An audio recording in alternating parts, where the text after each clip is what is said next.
Hey, Horse Center fans, Breeders' Cup Friday and Saturday. Matt and I were there at Churchill Downs. We have a lot to talk about, Matt. We sure do, Brian. I think it was one of the greatest Breeders' Cup in many years, where great horses came up with great performances. Absolutely, Matt. We'll talk about those big performances. We'll review the Breeders' Cup. We'll also talk about the championship still in play. All that right here on Horse Center.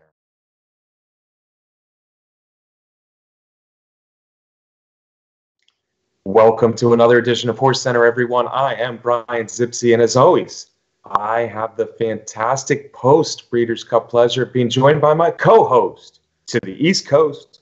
That's Matt Shipman. How are you today, Matt? We're great, Brian. We're basking in the glow of what turned out to be a really terrific Breeders' Cup. And I just got to say, first thing here, before we get to the nitty-gritty of the show, Brian, that I was just so tickled and excited and flattered by the amazing number of Horse Center fans that came up and said hello, either to me alone or you alone, or when we were hanging out together. It was really terrific. It made me, and I know you too, Brian, really feel great about the show. So everybody that said hello, thank you. I hope you had as great a Breeders' Cup as we did. We're a couple of lucky guys to have such wonderful and loyal fans, Matt. I agree. It was nice at Churchill to meet so many of you. So thank you.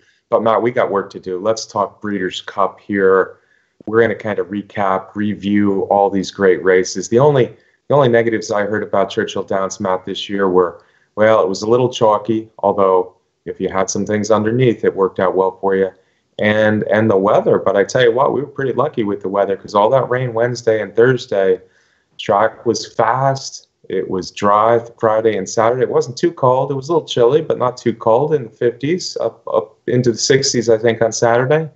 And the turf course was yielding or good the 2 days. So wonderful job getting that track ready after the rain, and a good Breeders' Cup at Churchill Downs. And Matt, I think we should start with the Classic, the biggest of all. Classic. Accelerate had done so much this year. You know, he's been a nice horse the last couple of years, but certainly didn't get it done against the very best previously, nor did he get it done in the Breeders' Cup. But he came to shine on the biggest day outside of California. 14 posts, Joel Rosario in the saddle, Matt. Accelerate proved that he is a champion in every manner on Saturday in the Breeders' Cup Classic. Yes, certainly. And I think Accelerator in the last race put a stamp on, I guess, what was a theme throughout the Breeders' Cup, and one of the reasons that the results were a little bit chalky, and that was because the top horses, the horses with the best resumes, with the hype, maybe some of them with questions, ran big all weekend long. And Accelerate was certainly one of them. John Sadler finally got his first Breeders' Cup win in 45 tries, but it was in the Classic with Accelerate, who had such a fantastic year. But many people had questions, including you and I, Brian. But he was the winner of the Classic, clearly a convincing winner of the Classic. Accelerate earned a 105 Beyer speed figure in there. So that wasn't really close to some really fast performances on the weekend. Yeah, I thought it was an excellent performance, all things considered, by the horse and by the jockey and by the trainer. Yeah, I think Sadler would trade in those 44 losses. Now, Matt, I think he endured. And this became even sweeter because this was the big one. This was the big horse. This is the horse he's had in the barn for years, and just kept getting better and better. The son of Looking at Lucky, a 5-year-old. He will be a champion for sure at the end of the year. He's going to have one more start, much like Gunrunner did last year. He'll be held in training for that Pegasus World Cup down in January, Matt, so he'll be the horse to beat there, but that's already shaping up as a nice field. Among the horses he'll meet again in the Pegasus World Cup was the Rallying Longshot who got up for second, Gunnevera. Such nice people, the Sano family involved with Gunnevera, and he kind of weaved through Giraffic for second, so a good performance. Thunder Snow was chasing a fast pace, and Yoshida went very wide. They also ran well. The four of them came up big in the Classic, but Accelerate was the hero. 6 of 7 this year, Matt. 5 Grade 1 stakes wins. He's the only horse ever to win the Big Cap, the Gold Cup, the Pacific Classic, and the Breeders' Cup Classic. So huge year. His only loss was a narrow one, and I was flattered earlier in the card when City of Light was a dominant winner of the Dirt Mile. So Accelerate, obviously the top older male in the country this year, the best dirt horse the second half of the year for sure. Matt, is he? I think the question now everybody wants to know: is he the horse of the year? Well, so that debate will certainly be going on. And I don't know if you noticed, Brian, when the poll results went up for the NTRA poll, in which you and I both vote. I don't know if you noticed, but I switched my vote. I thought about it for a while, and I was so impressed with the performance of Accelerate in the Classic, coming east, new track, beating a pretty nice field. I voted Accelerate #1 over Justify. I hadn't noticed, Matt, and I am a little surprised because I know you are a Justify Horse of the Year. At least going into the Classic, you were strongly saying that Justify deserves to be Horse of the Year. This is a little different dynamic. In fairness, folks, the NTRA, I think the poll there is a little bit more dependent on what you've done more recently.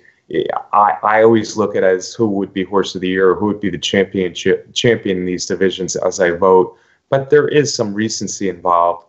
And people had taken Justify off their poll completely. So Accelerate actually had been #1 for some time. But I, too, flip-flop my #1 and #2 after the Classic. I think I'm less than as surprised as you are, Matt. I did put Accelerate #1. I tell you what, older horses all year, all these big races, 2 Grade 2s, 5 Grade 1s. He won all of his Grade 1s.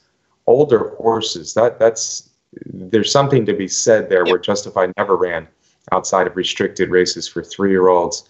Justify had 2 races that were non-stakes, of course, the Maiden and Allowance to start his career. So 4 big Grade 1 wins for Justify. The specialness of a Triple Crown, though, that holds a lot of weight here in America, certainly. American Pharoah broke the long drought. Justify was the second horse to do it recently. I don't know if that matters at all. Justify was retired. He never ran the second half of the year. Accelerate really did it all year long. I tell you what, Matt, it's tough because I know how big the Triple Crown is, and I'm not trying to say the Triple Crown isn't huge, but when I look at the entire year, competition faced, and the fact that Justify never ran outside of 3-year-olds, and obviously Accelerate as an older male, that's all he ran against. And he won these last 5 races really pretty decisively, or dominating in some cases. So for me, Accelerate is my Horse of the Year. And, I after the Classic and Accelerate winning, and I thought about some of the same things that you did. We all feel strongly about horses running more than their 3-year-old year, and we want to see them out on the track. And I feel that way also. And I thought, well, here's an instance where I can make a statement about that. And I, too, Brian, when I vote for #1 in the poll, it is about who I think should be Horse of the Year, and I voted for Accelerate. There you go. Okay, so Matt and I are in agreement. I'm a little surprised here for the Horse of the Year, who the Horse of the Year should be. We both say Accelerate. That might not be the popular opinion upon the majority of Horse Center fans, but we'll see. I think it's going to be a really interesting vote. I think it'll be a very close vote. But the sentiment right now might be leaning towards the older horse. No horse has ever won the Triple Crown and been denied a Horse of the Year title, Matt. So we shall see. It should be interesting. We've got a few months to go before we find out who is the Horse of the Year. Speaking of Horses of the Year, maybe the best horse that we saw all weekend. I think she would be the majority decision there, came in the Breeders' Cup Turf. Enable brought with her so much, Matt. She's just a regal and royal type of filly. You see her in the mornings, and she just has an air about her. The daughter of Nathaniel had won 8 in a row in Europe. She only had 1 loss in her career. And of course, 2 straight arcs after being injured early in this year. Really, really fantastic horse to get over here for the Breeders' Cup in the first place. And then she brought the goods in the Breeders' Cup Turf. She sure did bring the goods, and she broke, I'm not going to call it a curse like some people have, but she became the first horse to pull off the Arc and Breeders' Cup Turf double, which is not an easy thing, obviously, because of the record, but it's coming back quickly on short rests, and we love to see horses run. And we got treated by Enable. What a performance, Brian! And as it turned out, coming down the stretch, Enable spins out wide and kind of in that European style. They don't care where they are in the stretch. She was way, way, way out into the middle to far right of the stretch coming down. But that's the way they do it there. Frankie Dettori. In the saddle, what could be better than that? And it turned out that it was 2 fillies in 1-2. And they not only were 1-2, Brian, they were way, way, way ahead of the rest of the field. Terrific performance in there. Enable got a 114 buyer speed figure in there. John Gosden got his 5th Breeders' Cup victory. I don't know, Brian, you almost want to think for a second about whether Enable's going to get any Horse of the Year votes. Yeah, well, it's a tough year to win Horse of the Year. There have been horses that have come over and run 1 race in America and certainly won Eclipse Awards. I don't think she's really in the running for Horse of the Year, Matt, with the top-heavy group we have. We haven't even mentioned Monomoy Girl yet. But Enable, her 1 race here was so good. Magical, a talented 3-year-old filly who's really come into herself. Especially since the switch to a 1.5 mile for Aidan O'Brien, ran just a lifetime best performance for sure, and she was just weaving through horses and if you were watching just her in this race, you thought, oh, she's going to win easy. Of course, Enable was kept in trouble by Frankie Dettori, the master from Italy, and despite going way wide in that turn, she was able to get there, and I think that was one of the most popular international victories we've ever seen in the Breeders' Cup for sure. She's won 2 Arcs, she's won Breeders' Cup Turf. We can only hope. There certainly is a lot of talk that they're going to bring her back for a 5-year-old season. 4-year-old season was shortened, but ended in spectacular fashion. Now we're going to see her if they bring her back next year as a 5-year-old, and who knows, Matt? Maybe this year at this time we'll be talking about 3 Arc wins and 2 Breeder Cup Turfs, because Enable really is that special. It was great to see her win here locally at Churchill Downs. I think it does bring up a good question, Matt. You mentioned Horse of the Year, which I don't see, but Filly Mare Turf. We've certainly seen 1 race in America from a European win big, and you get an Eclipse Award. But this year, Sister Charlie really has put together a fantastic resume. And I tell you what, the Filly Mare Turf, it was a slow pace, and she was pretty far back. And I thought the performance Sister Charlie threw down to beat another top European filly in Wild Illusion was really top notch. I think it was her best race yet. Matt, she's 4 for 4 in Grade 1 races this year, Sister Charlie, with only 1 narrow defeat out of 5 races. So who is the Turf Female of the Year? The Eclipse Award for Turf Female is really a question mark to me. Enable or Sister Charlie? Well, but Sister Charlie was just so wonderful in that race. I was really glad when we were doing our picks last week that I said I just have to stay with Sister Charlie. I'm going to be loyal. She's been so good. She beat good horses in Europe, and that was just a fantastic performance, as you said. The quality of the field, and it was not firm going. And Chad Brown has said all along that Sister Charlie is a firm grass course kind of runner, and that was one of the reasons why they sent her over here to begin with.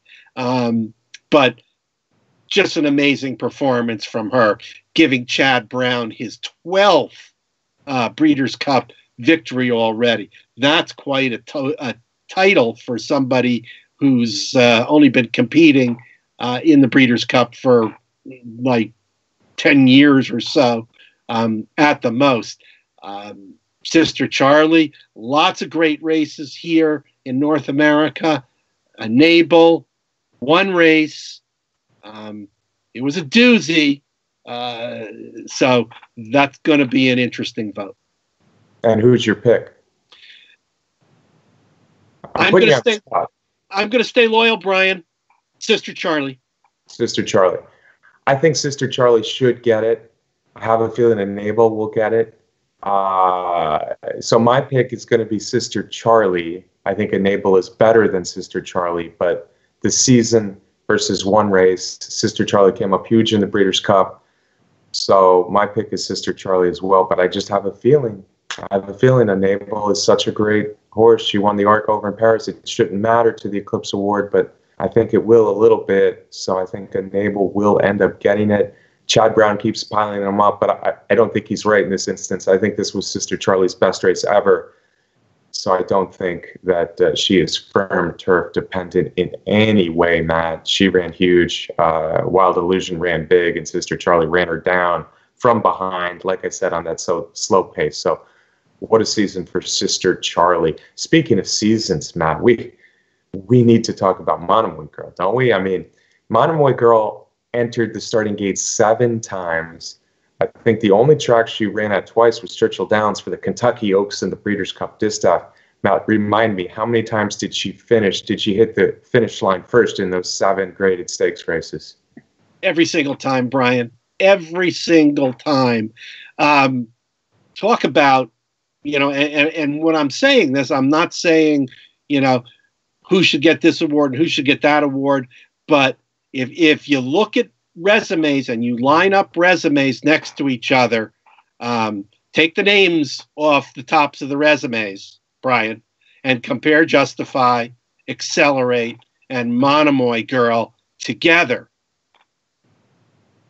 Monomoy Girl, what a resume during the year, racing all year long, and in the distaff, answers critics who say she was only running against 3-year-olds, now beats older.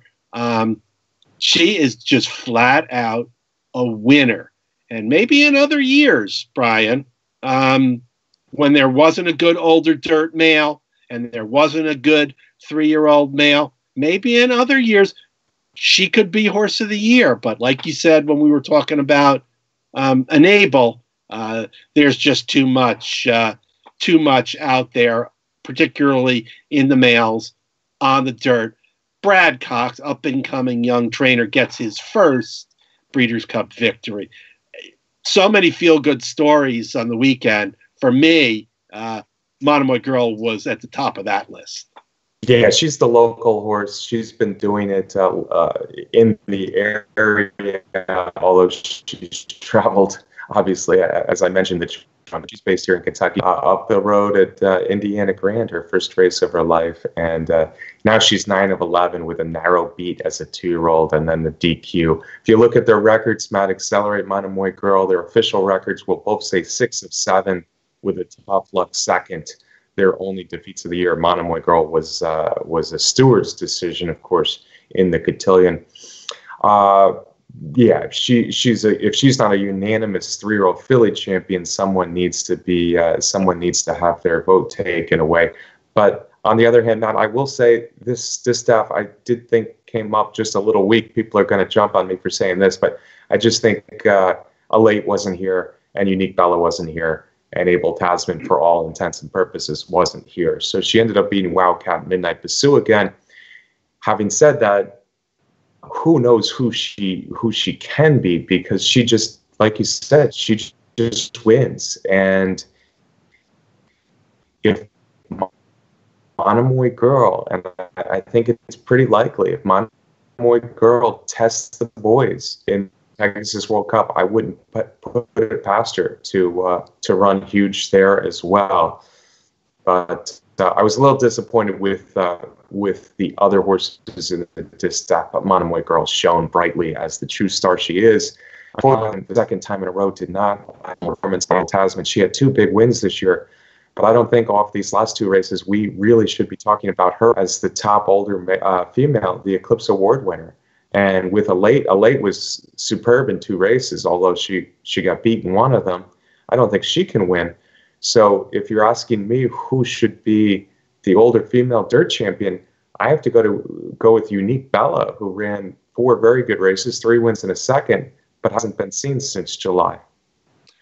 Yeah, Brian, just kind of by default, the second half of the year, nobody stepped up, and injuries have taken out Elate, and Abel Tasman seems to not be interested in running any longer. Once again, Unique Bella kind of ends up with an Eclipse Award. Yeah, 2 straight years where it's not clear cut, but I think she'll get it for the second straight year. She won a different award last year, so that'll be interesting to see if I'm right here. But it seems like Unique Bella. It's a shame we can't give Monomoy Girl both female dirt awards, Matt. That's the conclusion I've come to.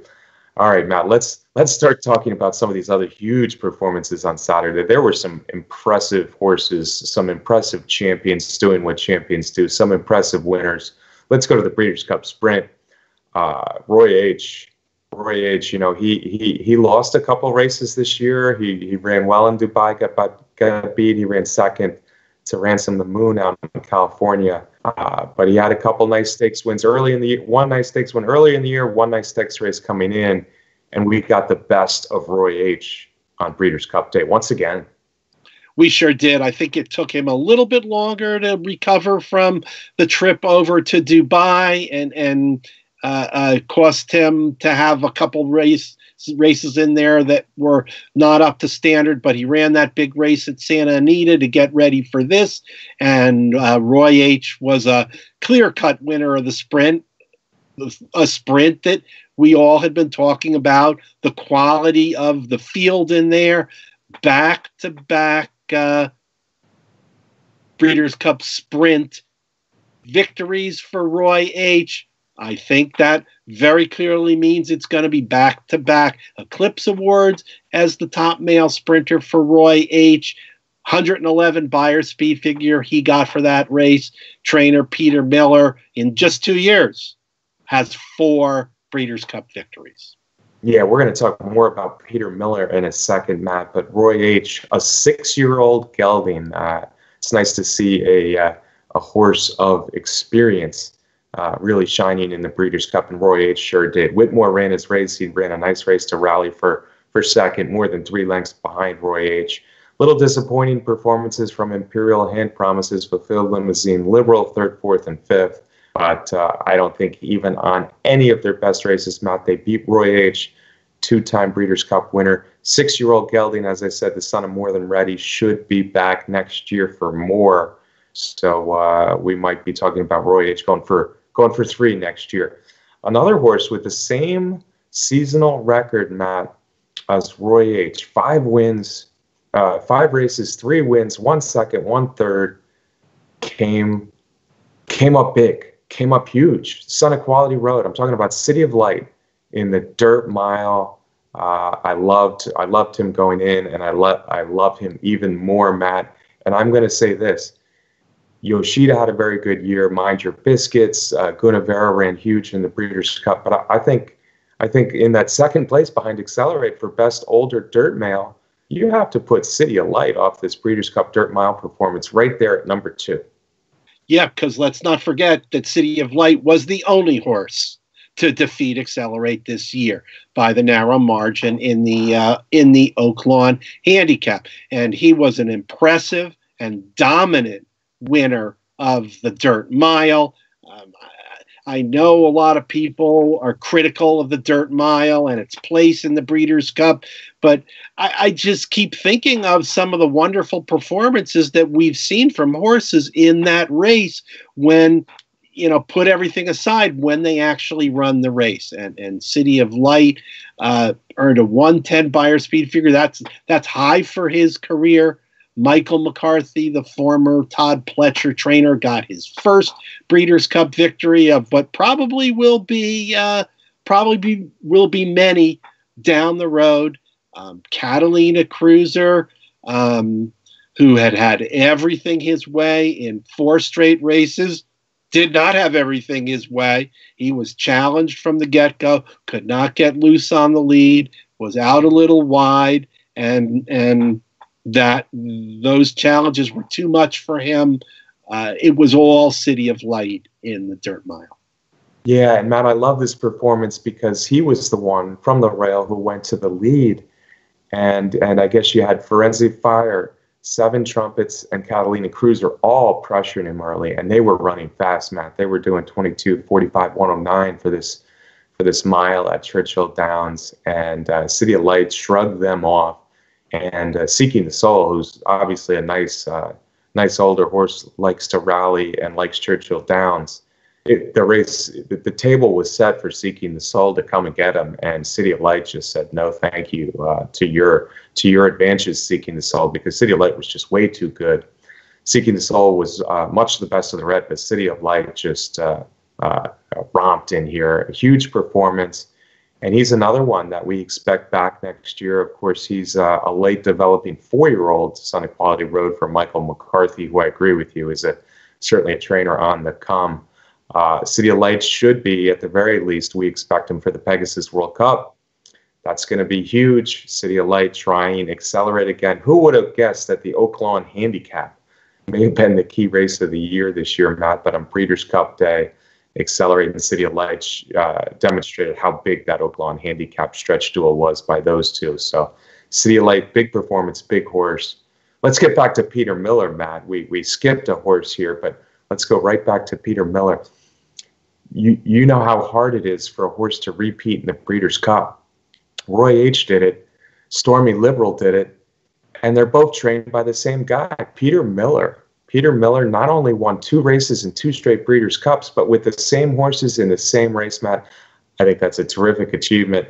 Stormy Liberal, I was off of him because I heard he was the horse that didn't want anything but firm turf. But that was a huge performance to be World of Trouble. Oh, my goodness, it sure was, Brian. And I think, as it turns out, the Churchill Downs turf course probably turned out to be pretty firm considering the amount of rain that came down the day before the Breeders' Cup started.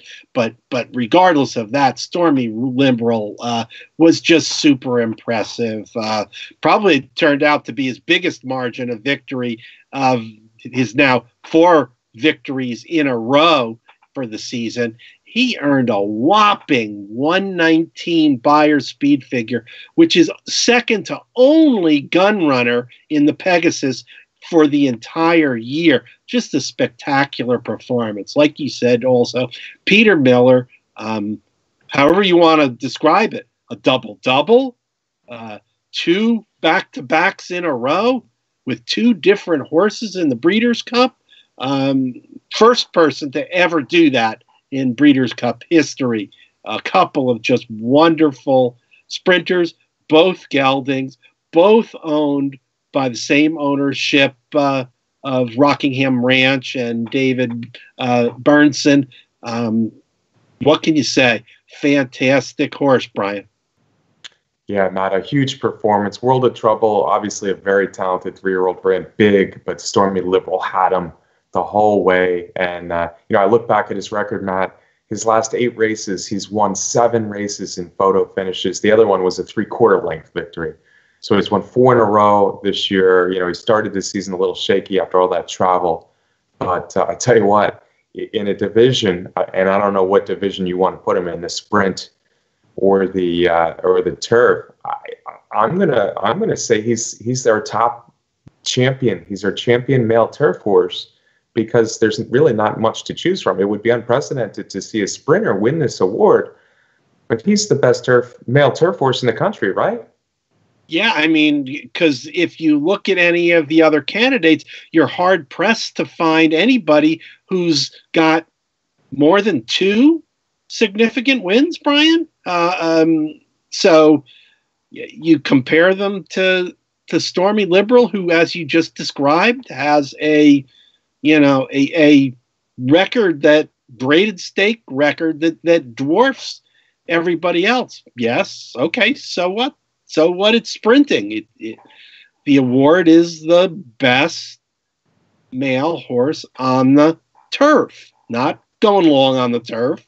So I think that's an interesting idea you put out there, and probably the only one that makes sense.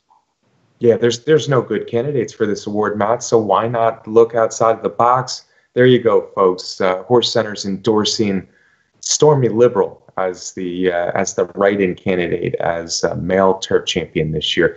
And as we look to the Breeders' Cup Mile, Matt, that did nothing really to change our thinking here. 5-horse photo finish kind of shows you that there were no real true superstars in the race. Oscar Performance, the favorite, broke badly, and basically that was the end of any chance he had.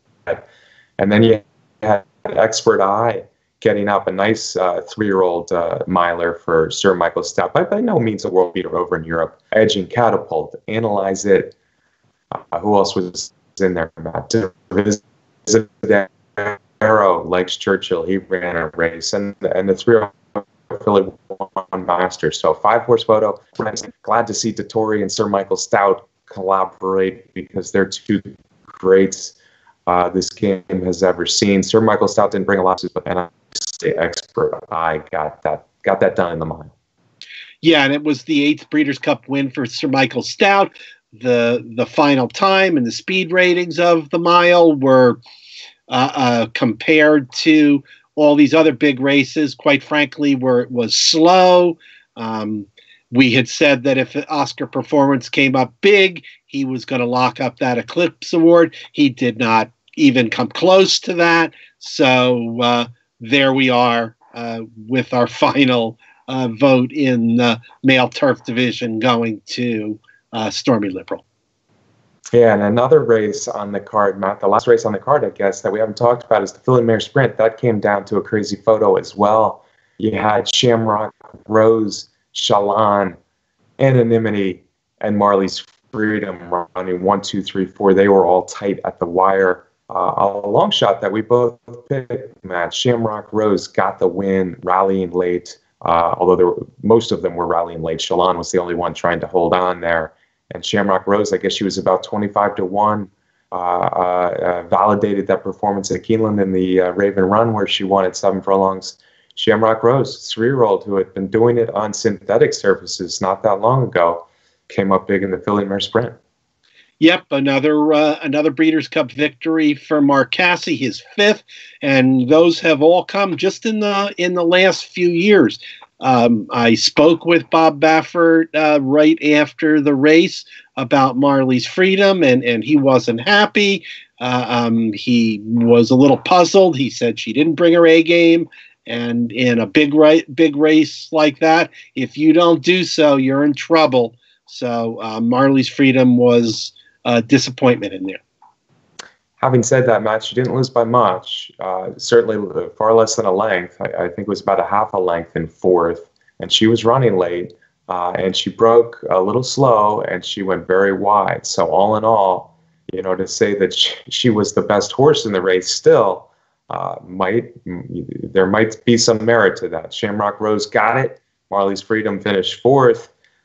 It opens up another can of worms as far as who is the female sprint champion. Shamrock Rose has won 4 in a row, but 2 of them weren't sprints and on dirt. The last 2 were nice. The Raven Run, the Breeders' Cup Filly Mare Sprint. Marley's Freedom had won several in a row.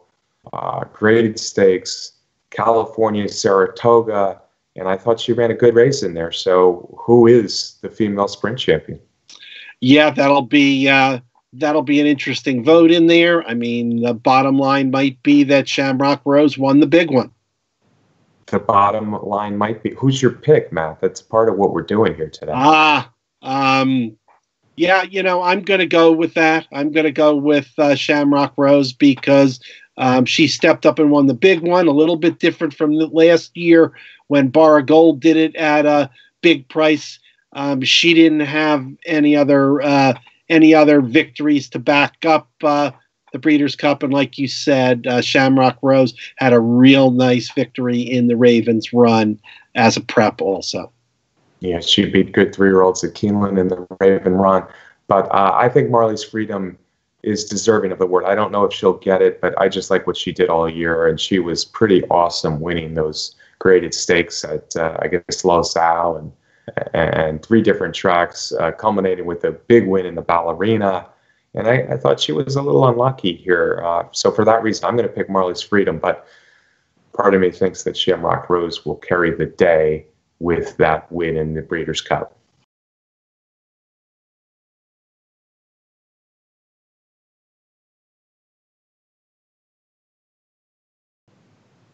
Matt, did you know that there's a little race right back here at Churchill Downs in about 6 months? It's called the Kentucky Derby.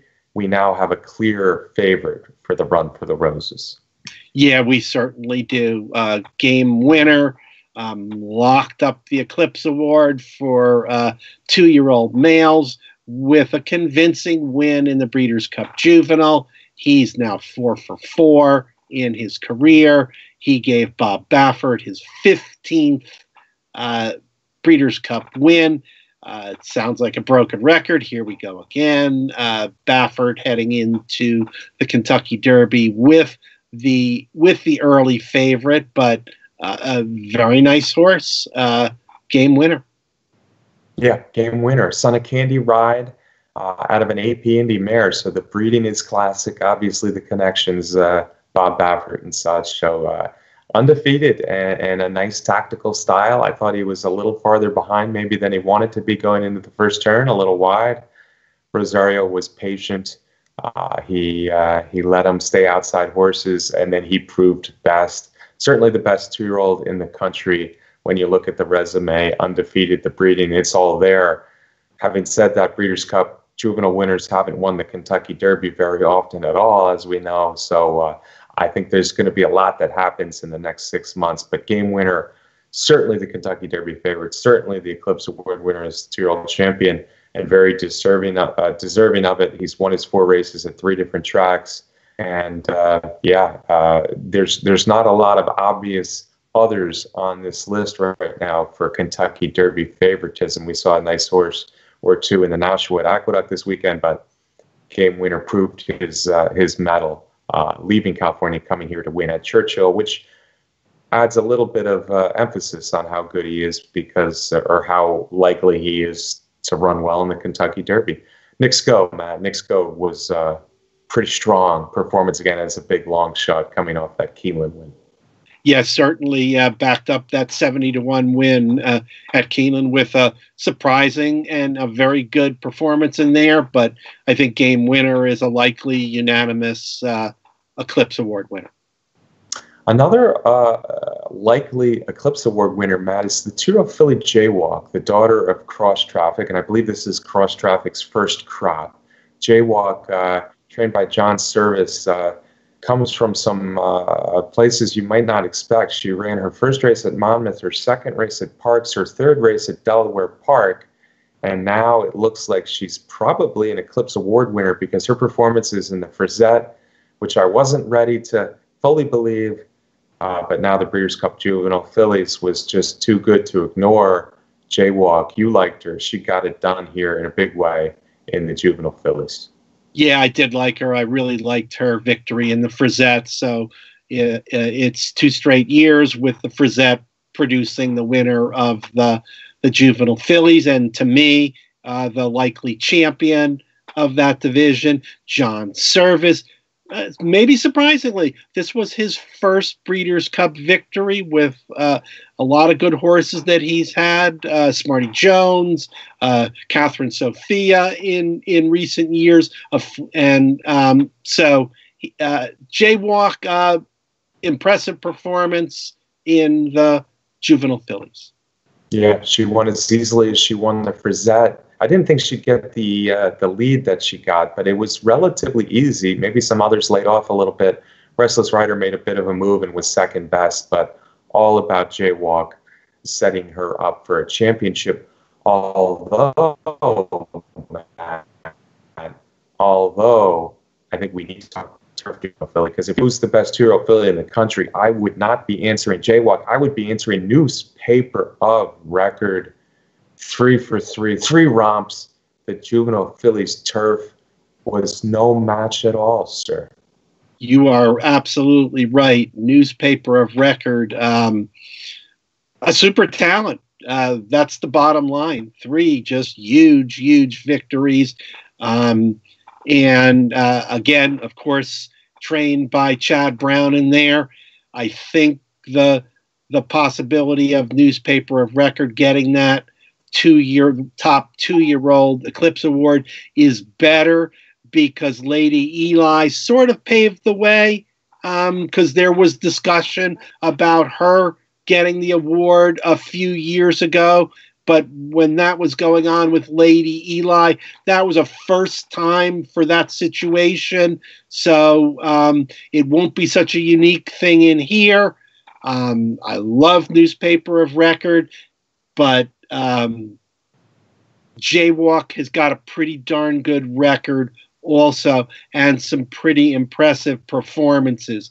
If Jaywalk had come out of the blue as a big bomb, then I'm all about it. So yeah, my vote would go to Jaywalk. Yeah, I agree with you, Matt. I think Jaywalk will get the award, if for nothing else, that certainly the Frisette and the Breeders' Cup Juvenile Fillies outweigh the Miss Grillo and the BC Juvenile Fillies turf. Interesting, though, Newspaper Record, I can't wait to see her run again. She's never run on anything but a turf with cut in it. She's a daughter of the good young sire, Lope de Vega. She's an Irish bred, so it makes sense that she's liking these turf courses that are a little wet. So I want to see her on a firm turf, but the way the jockey was riding her in this race with just utter disdain for the other horses. I mean, the race was over before she straightened out. She's that good, and again, maybe firm turf will be a little bit different, but it's hard to know at this point. She is a special turf filly. Chad Brown, normally a trainer, a cautious trainer, not one to go outside the box too much. He's already talking about a trip to Ascot or Europe for Newspaper of Record. So one of the few horses in this Breeders' Cup who I really honestly can say I can't wait to see what she does next. She was my star of stars on Friday, but for the championship, I think it does go to Jaywalk, who is obviously very good. The other turf races on Friday, Matt, we saw Bulletin.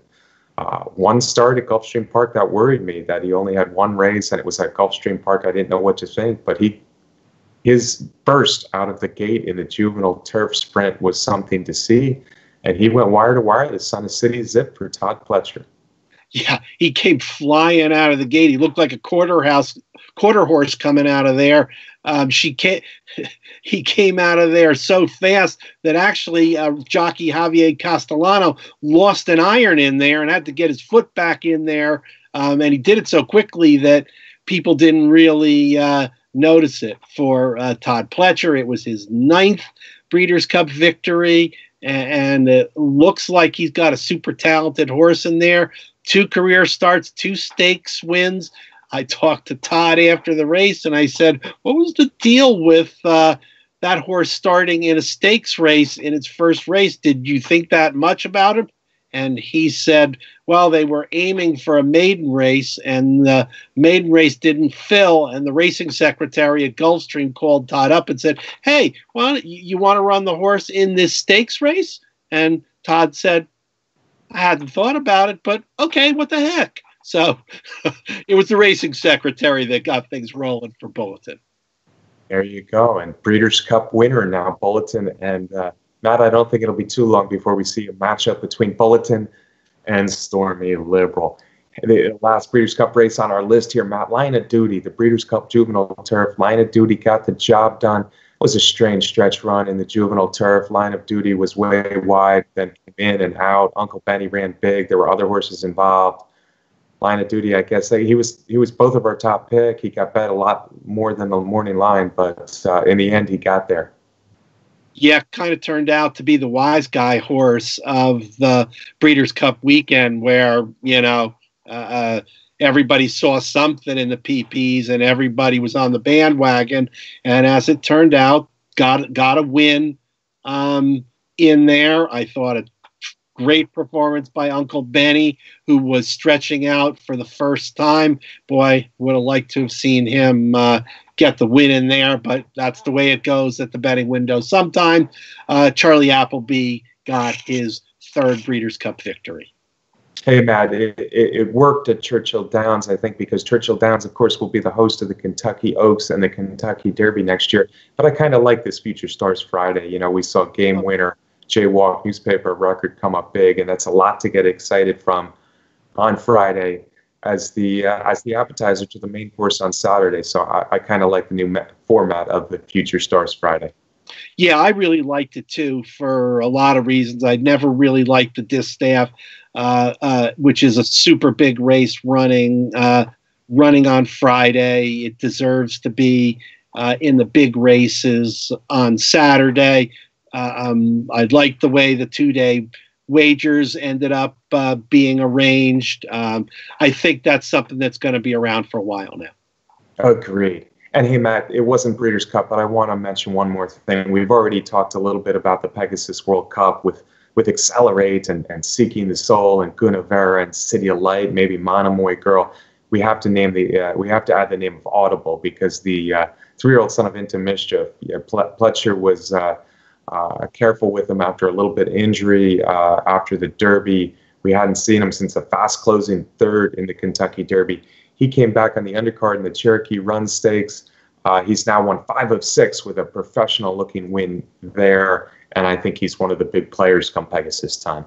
Oh, yeah, Brian, I think that performance stamps him as a real threat in the Pegasus, and hopefully for a long campaign as a 4-year-old, with Todd bringing him back in a 7-furlong race. A lot of people wanted no part of that with Audible. I think for some reason people were thinking he would be like Always Dreaming and not be able to perform after the Derby. But hey, that was a big win. Audible's not a sprinter. I mean, the only race he sprinted was his very first maiden race, and he won this nicely. So Pletcher was really excited and is aiming for the Pegasus. He's aiming for the Pegasus. He likes Gulfstream Park. We already know that. The winner of the Holy Bull and the Florida Derby. Like I said, he's won 5 of 6 now since his career debut, with the only loss coming in a really strong closing performance in the Kentucky Derby. I think he's going to get one more prep for the Pegasus, that being probably the Harlan's Holiday. And Audible, add his name as one of the major players for the Pegasus World Cup, which Matt and I, of course, will be talking about a lot more right here on Horse Center. As always, I want to thank our sponsor, Derby Wars, the best contest site out there. If you haven't yet subscribed to our YouTube channel, do it now. Do it today right here on Horse Racing Nation. How about a parting shot from you, sir? Of course, I want to thank our producer, Brett Workman, for putting together the show. And I want to thank everybody for watching the show. Stay with us, even though we're done with the Breeders' Cup. There's great racing coming up in the months ahead. Absolutely, and hopefully great racing in the months ahead for our venture, Matt Derby Day Racing. We've got a lot of great partners, both of our young 2-year-olds, that's Sooner Schooner and Pain Is My Gain, are feeling good again and going to be back in training here soon. And Matt, Sooner Schooner, very attractive filly. She's a daughter of who? She's a daughter of Looking at Lucky, who is the sire of possible Horse of the Year, Accelerate. There you go. All right. We're excited about that. Hopefully you're excited about this show again, folks. Thanks as always for watching right here on Horse Center. We'll be back next week. See you then.